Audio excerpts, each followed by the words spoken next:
বন্ধুরা, আজকে এই দুর্দান্ত রান্নাটা হয়েছে। আপনারা প্রথম থেকে শেষ পর্যন্ত ভিডিওটা দেখতে থাকুন। এদিকে আমি গ্যাস ধরিয়ে তেলটা দিয়ে দিলাম। প্রথমে তেলটা গরম হোক, ততক্ষণে আমি হলুদ এবং লবণ মাখিয়ে নেব। তেলটা ভালো করে চারপাশে মিলিয়ে নিচ্ছি।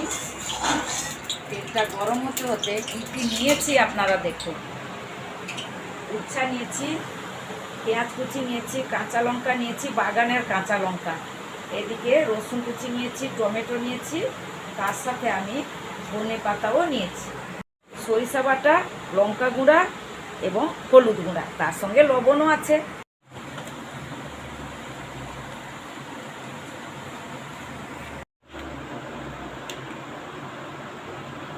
গরম হয়ে গেছে, মাছগুলো ভেজে নেব।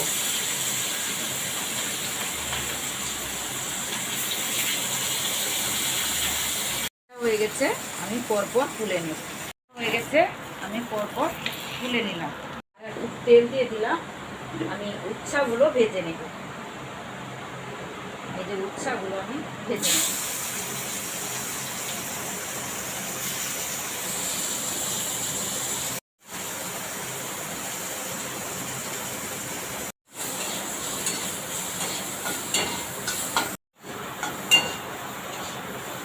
হয়ে গেছে, এরপর আমি ওই মাছের প্লেটে তুলে নিলাম।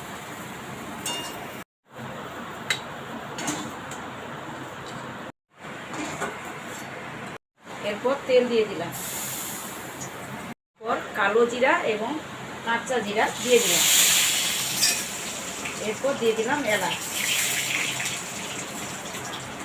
এরপর পেঁয়াজ কুচি,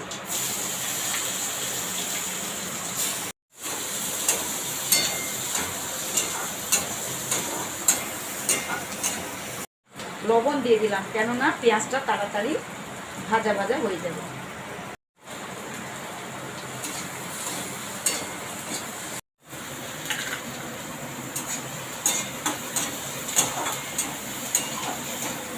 এরপর রসুন কুচি,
চলে আসুন বন্ধুরা, সবাই মিলেমিশে খাবো।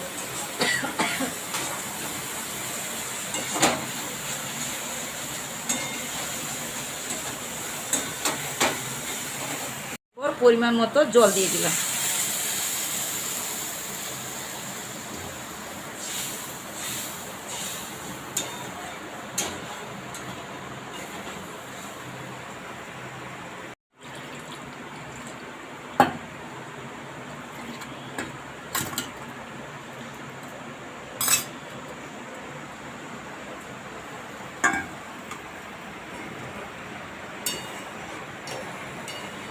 ভেজে রাখা মাছগুলো পরপর দিয়ে দেব। উচ্ছা ভাজাগুলোও দিয়ে দিলাম।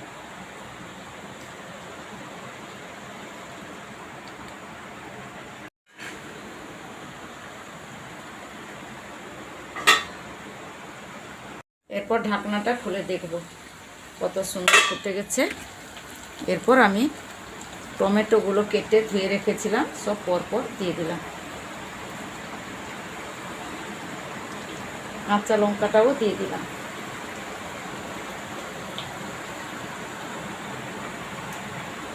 এরপর ধনে পাতাগুলোও দিয়ে দিলাম।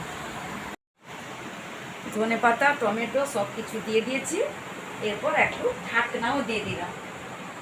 ঢাকনাটা খুলে দেখি তো, একটু সুন্দর হয়ে গেছে, ফুটে গেছে বন্ধুরা, দেখতে পাচ্ছেন তো কিভাবে হয়ে গেছে।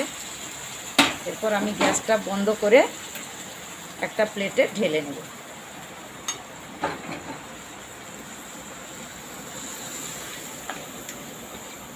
বন্ধুরা, আমার মাছের ঝাল কমপ্লিট হয়ে গেছে। কিভাবে রান্না করলাম আপনারা তো প্রথম থেকে শেষ পর্যন্ত দেখেছেন, বা যে কেউ যদি না দেখে থাকেন অবশ্যই দেখবেন। ভালো থাকবেন, সুস্থ থাকবেন এবং কমেন্ট করে কিন্তু অবশ্যই জানাবেন। টাটা। তো বন্ধুরা, দেখতে পেলেন খুব সহজেই এবং খুব কম তেল মশলায় খুব অল্প সময়ের মধ্যে এই দুর্দান্ত রান্নাটা হয়ে গেল। তো আপনারাও বাড়িতে একবার ট্রাই করে দেখতে পারেন। সবাই ভালো থাকবেন, সুস্থ থাকবেন।